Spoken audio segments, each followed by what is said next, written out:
Students, we're going to have the second part of the lecture on Cantos 6 through 12 today, the proud and the penitence and the art of pride. So, quick review. Remember, we talked about Sordello last time. He was a countryman of Virgil's. He lives in Mantua and is from the same, or was from Mantua in the same way that Virgil was. Remember also that he has great respect for Virgil, showing that though he has a low opinion of his fellow countrymen in mass, he has a high opinion of who he considers one of the most ideal of his countrymen.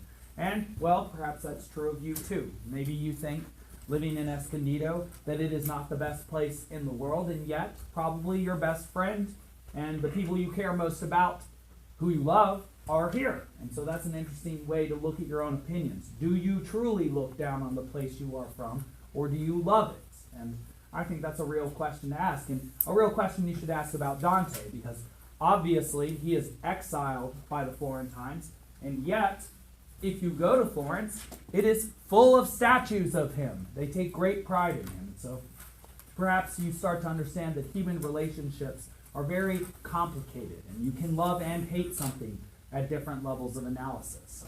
In fact, you'll probably find that, I am sure that you know that that is true if you have a younger sibling. I am certainly sure that you are true of, you think that's true, and if you don't, well, that's good too. Okay, remember also prayer.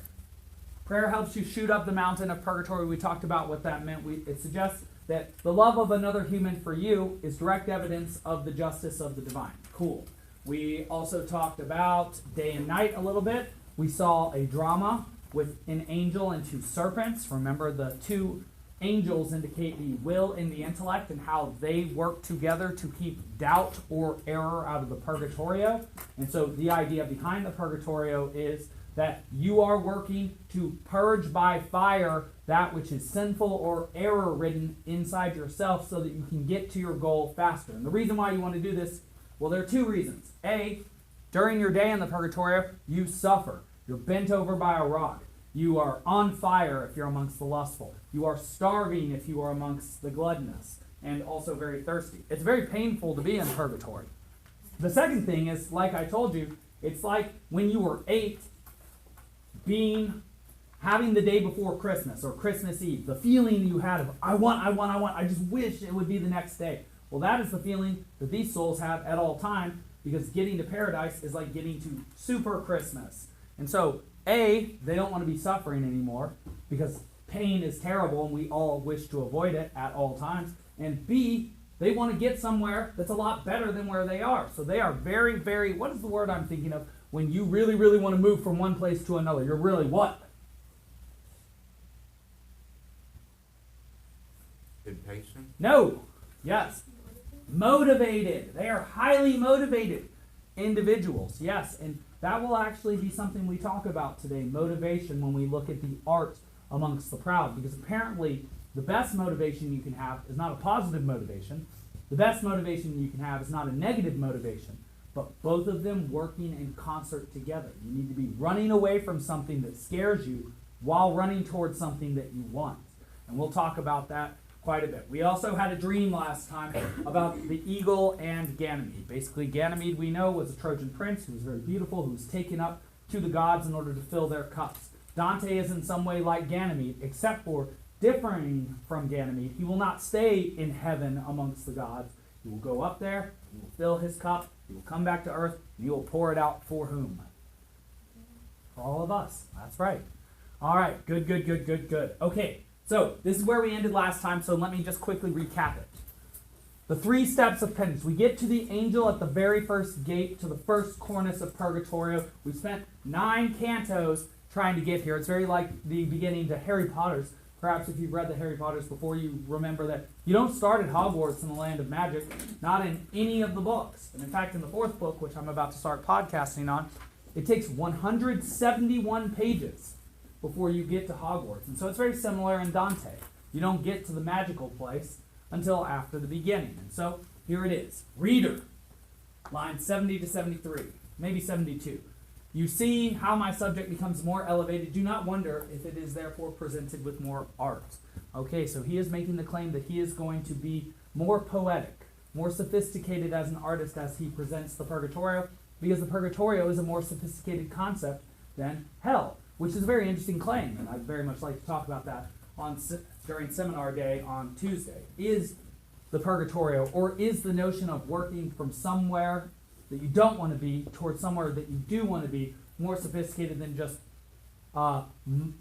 mucking about in the mire for all time without ever making progress? And I suppose making progress on the goal is much harder than doing nothing, as I think all of us know.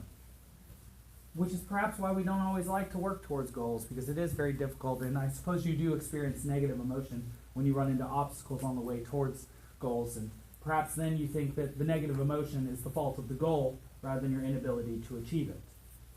Very interesting. So 3 steps of penance. Makes perfect sense. The first is white marble. So clear and shiny that it shows your reflection. Well, that's an obvious symbol. It means recognition of error. The moment you recognize your error, do you look perfect to yourself anymore? No, your image of yourself has to change. Dark purple and cracked. You become disunified because your idea of yourself and yourself are no longer the what? The same. They're no longer the same, and you see that. Well, if you see that your idea of yourself and yourself are different, what could you do if you didn't like the person you saw yourself to be? Okay. You could alter yourself to be more like your idea of yourself rather than lying to yourself, assuming that you are already your own ideal, right? If you want to be strong and you're not strong by your own definition, and then you try and bench press and you think, if I can bench press 300 pounds, I'm strong. You try and bench press, you're at 120 pounds.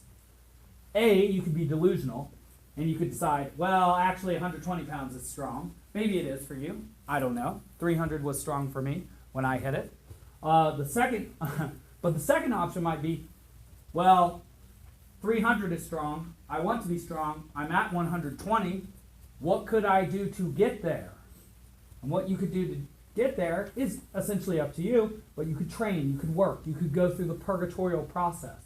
And so part of the idea of purgatory seems to be, if you recognize your own deficiencies and where you are, you can actually get the things you want. You're not cursed to forever be in a state of deprivation and desire, but you can actually act on that desire. And I think that that is a perfectly excellent lesson to be teaching the students. All right, good. The third step, well, this is it, right? Red is blood, sacrifice. If you actually want to bring yourself up to your idea of what you should be, you got to sacrifice time, energy, effort, skill. It's very difficult. It's very difficult. I mean, it's represented by something that is blood red. Giving your blood for something, there's very little harder to do than that. But then I suppose if you really think about it, the harder you work on something, the more meaningful that thing is to you. And so here's a question for you for seminar. The more effort, energy, and focus you put into an endeavor, the harder it is that you are working on it. Does that make what you're doing more meaningful or valuable to you? And if you say yes, where does meaning in this world come from?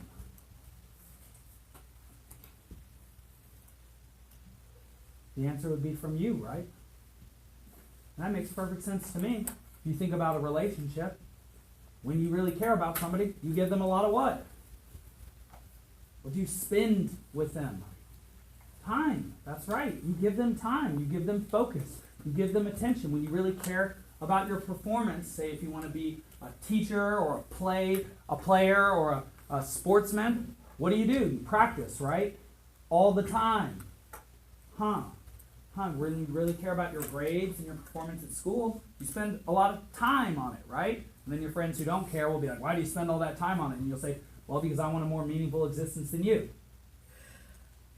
Is not what you say, but perhaps you think it, because that'd be a bit of a rude thing to say. But I think it is an important thing to know that, because there will be people in the world who question the things you do. They say, why do you do this? And it might be hard for you to answer that, because you think, well, I just like it, or I just do this. It's like, well, think about it like this. Maybe you do the things you do. You spend the time that you spend because it makes your life feel more meaningful. And is there any better way to spend your life than in a meaningful way? Because apparently, the more meaningful your life is, and this is the point of purgatory, the more suffering you can endure. Which means the more meaning you have in your life, the water you are against the terrible aspects of the world. Stronger. That's right. It makes you stronger. And, well, if I lived in a very dangerous world full of great whites that attack people in Encinitas, and crocodiles that eat people in Florida, and pythons that eat people in Indonesia, and, a place with nuclear weapons and, of course, firearms, then I might want to be strong in this world. I might want to be strong a lot, because this world will certainly kill us all. Is that not true? And so might as well make it tough on it. All right, good. Moving on, the 7 P's. So now we're into new material. This angel, he gives us a prison tattoo, essentially, in the Purgatorio. He puts 7 P's on our forehead for 7 cornices that we will be walking through, that we will be striving through. And so a few interesting facts about these P's. Here's the first one. Scholars have identified 2 Latin words, and actually there's a 3rd Latin word, but I always forget it, for what the P's could mean. The first P, or the first thing it can stand for, are peccati, which is the plural of peccatum, which means sin. And in fact, in our language, a small sin, and this is a good word to know, is a peccadillo. So you say something, if you have a weakness for chocolate or coffee at night, both of which Mr. Schmidt has a small weakness for, more for coffee than for chocolate, then I'd say it's my little peccadillo. I'd say it's a small sin. It's a small sin. I wouldn't actually have to say little. It's a redundancy. So peccati means sins. So the 7 P's represent the 7 deadly sins. Or they represent a word called peni, from which we get the word penalty. Peni means either punishment or penalty. And, well, that makes sense too. Because on the 7 cornices, you receive the penalty for developing the sin, which is the responsibility for going through the difficult work of expurgating or expiating that sin. And so, really, you might ask the question, you might say, Mr. Schmid, what if I identify the P as both? What if the punishment for the sin is the sin itself and the fact that it becomes an impediment to you in accomplishing your goals? I would say, brilliant, student. Because that does seem to be the idea in purgatory. That the sin itself is what keeps you from a better life. What is the punishment then? It is the sin. That's right, the error. The thing that keeps you from what you want is a self-punishing sort of endeavor. And it's like, wow, that's very interesting. That's very interesting. And well, this again, I have 2 final facts about the P's. Here is a very interesting one. Dante will lose a P every time he goes up 1 cornice.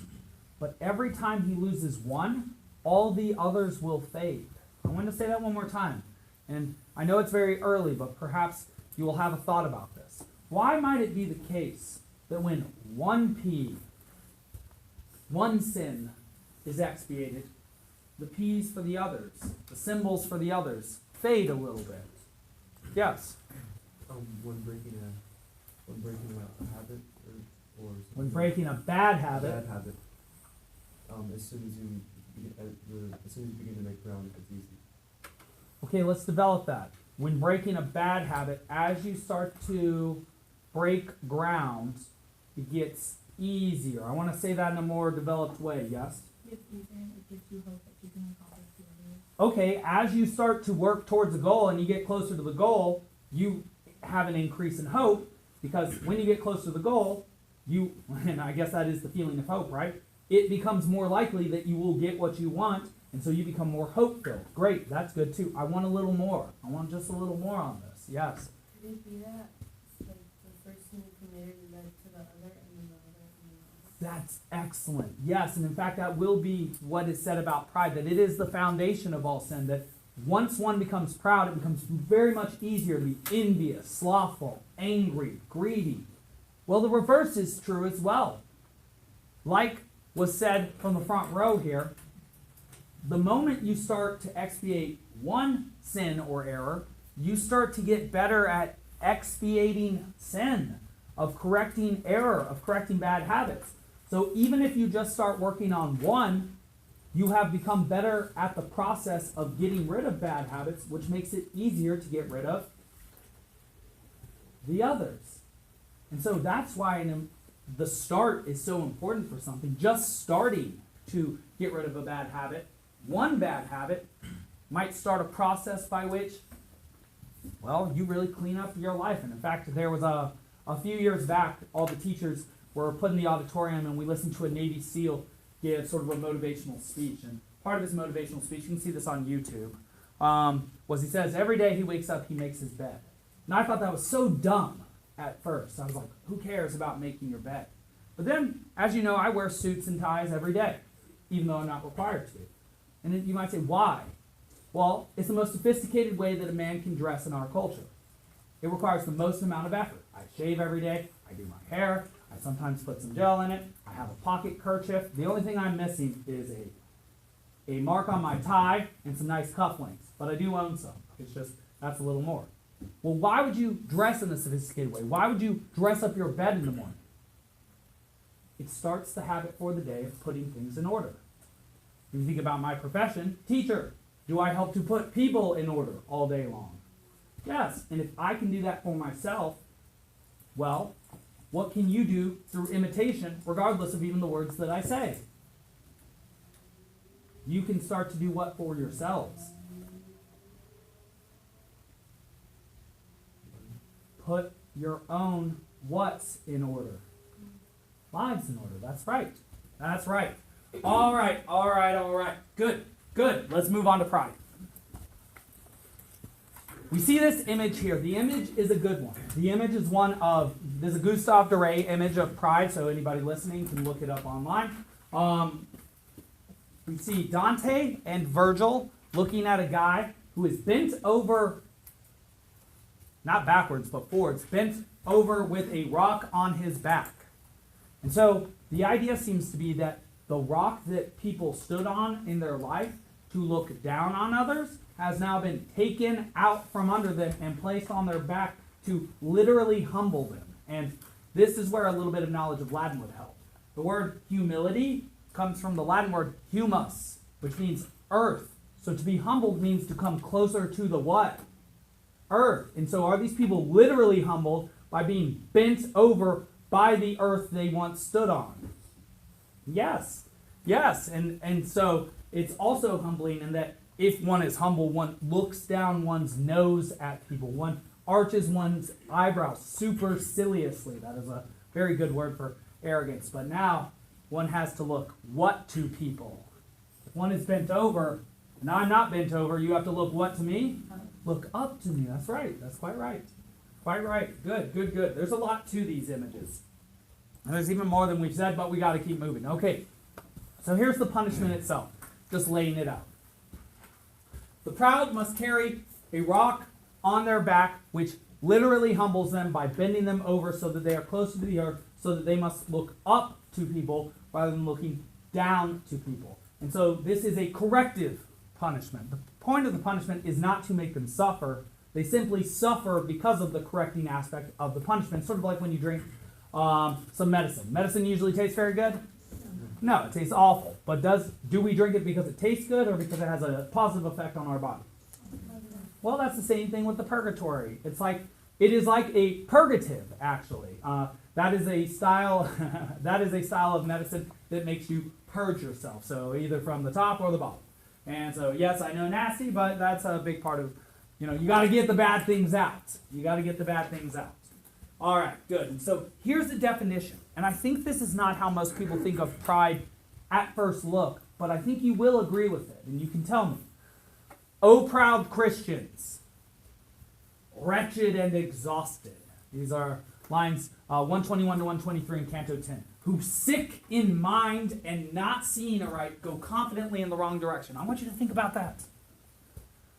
I'll read it one more time. O proud Christians, wretched and exhausted, who sick in mind and not seeing aright go confidently in the wrong direction. That is a nasty, nasty definition of pride. Very nasty. Why? Well, the first thing about it is, the claim is is that pride is a sickness of your mind. Well, what is it by which you perceive reality? With your what? Your mind, right? And so if your mind is sick, and you can't see right, and you as a human are always pursuing some goal, but in order to pursue a goal, which is also mentally represented, you need to be able to see straight. Will you ever get to your goal if you are proud? No, because you can't see the steps necessary to get there. You don't see the world right. It's like, if you don't see the world right, can you act right in the world? No. What can you do right? I mean, I think that's a serious question. Because we do like to say things like, pride cometh before the fall, or watch out for lightning bolts, saying those sorts of proud things, right? We say that sort of thing, right? We're like, you shouldn't be arrogant. You're overconfident. Things are going to go badly for you. I at least heard that a lot growing up in my life, and it's certainly true. That insofar as I was proud, I would experience small falls, and large ones too. As we all know, I did get excused from college for a solid semester because of poor behavior. All right, good. And so, here's another problem. If you can't perceive the world correctly, then you can't perceive yourself correctly. Because you neither know where you've been or where you're going, and only by knowing where you've been and where you're going do you know where and who you are. And so if you're proud, not only do you not understand the world or see it correctly, you don't understand yourself.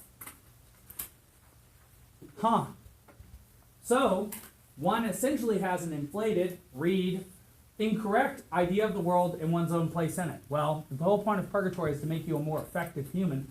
Is not understanding yourself or the world in which you live going to help you get to your goals?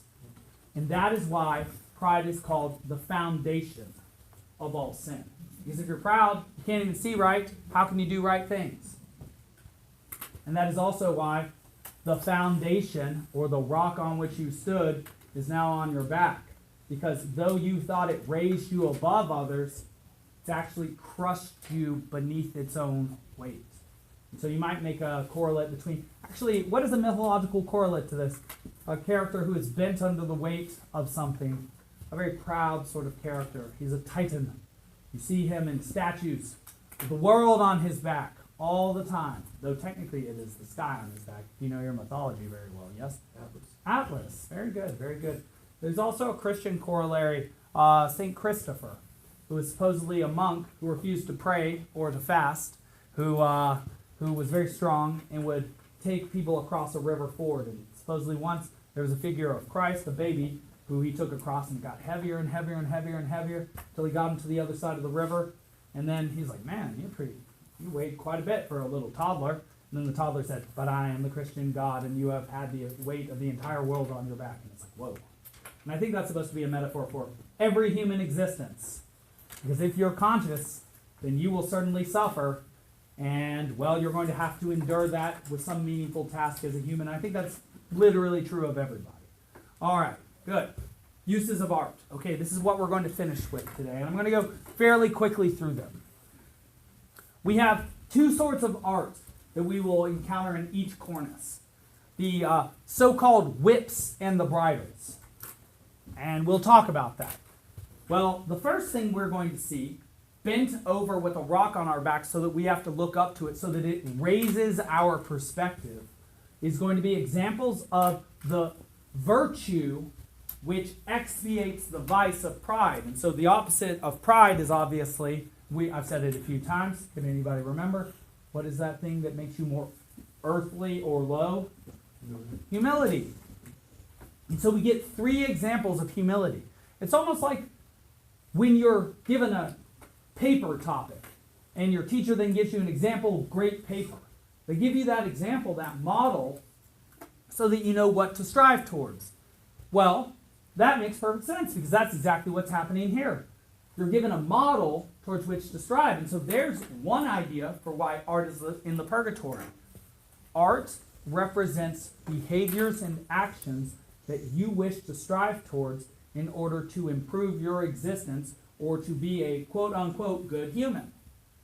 And well, let's think about it. We have three different examples from three different traditions. The first is a Christian example. The second is a Hebrew example. The third is a Greco-Roman pagan example, and yet they all emphasize the same virtue, suggesting that this virtue is particular to one culture or universal throughout time and space.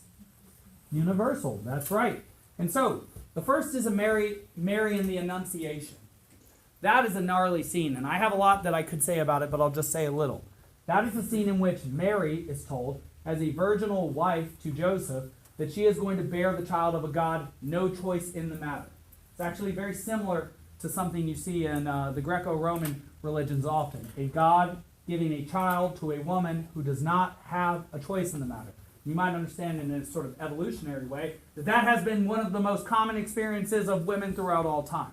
We even know that from reading about the sacking of Troy. We know that about reading from the sacking of the cities before. In fact, the whole issue that happened in the Iliad was as a result of a what being taken away from a man. A woman, a concubine, whom he had taken from a city in which he had killed her father, mother, and brothers. Or rather, Andromache had her father, mother, and brothers killed. But Briseis certainly had her father killed. And so it's like, wow, yes. And so the idea here is that her life is getting thrown out of control. She has a husband named Joseph. She probably wants to have little Joseph babies and live a normal life, like most people. And yet, bang, all of a sudden, angel in front of her. Not going to happen. Now you're going to have a God baby. Your life's going to be very weird. That would be a very frightening experience. And so she has to be humble enough to say, instead of saying, why me, to say, okay, me. I accept this, even though it's different. And, well, you know, if you ever read the book of Matthew, you're like, Joseph did not much care for this. He did not accept that reasoning at first. He wanted to divorce, and do you know what the punishment was for a cheating woman at that time? Yes, it was stoning. So this is a bad situation for her to have found herself in. And, you know, so we read the old text, we're like, oh, well, you know, people must have been really happy for it. It's like, no. That is not what people think. They do not assume that you have a God baby inside of you. They assume that you're a cheater. And that's not a good place to be. And so, well, there you go. And so, the second example, King David. King David was a Hebrew king. This is a really weird example. As a king, do you generally like to embarrass yourself?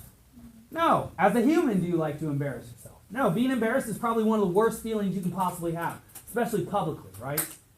I mean, even in front of one person, if they correct you when you're wrong, you get a little embarrassed and don't like them for a few minutes, right? Yeah.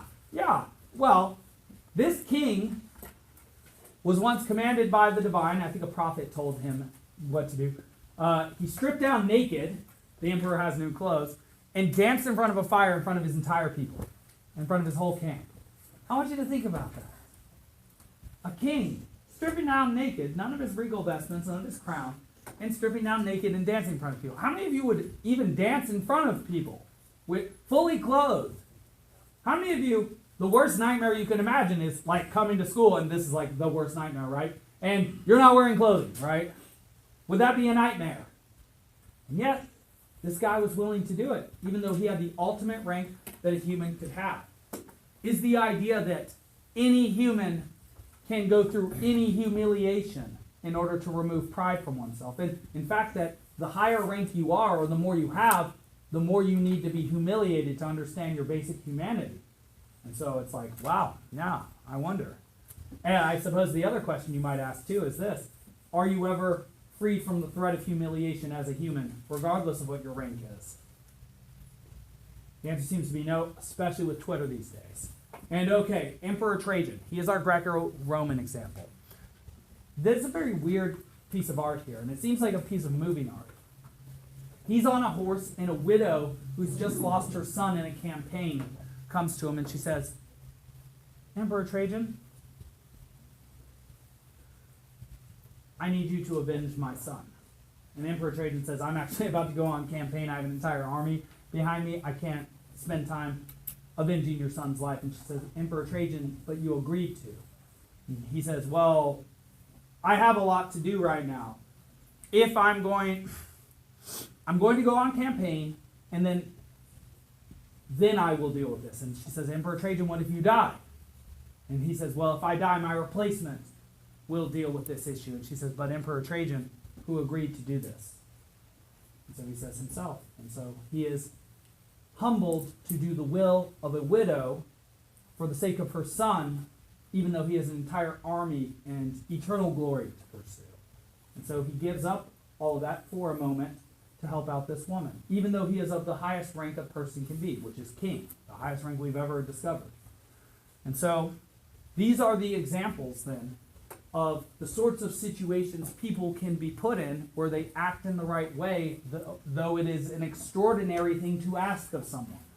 To bear a god seems like a pretty big deal. To dance naked in front of a fire in front of your entire people, pretty crazy thing to ask. And then to stop your entire campaign in order to avenge one commoner widow's son. And yet, each one of these people made what seems to be the right choice. And that's the choice that's put in front of those in the Purgatorio. All right, tomorrow, or rather, the next day, we'll talk about the examples of the vice. And of course, the first one will be Lucifer. All right. The podcast you just heard was made using Anchor. Ever thought about making your own podcast? Anchor makes it really easy for anyone to get started. It's a one-stop shop for recording, hosting, and distributing podcasts. Best of all, it's 100% free. Sign up now at anchor.fm/new. That's anchor.fm/new to get started.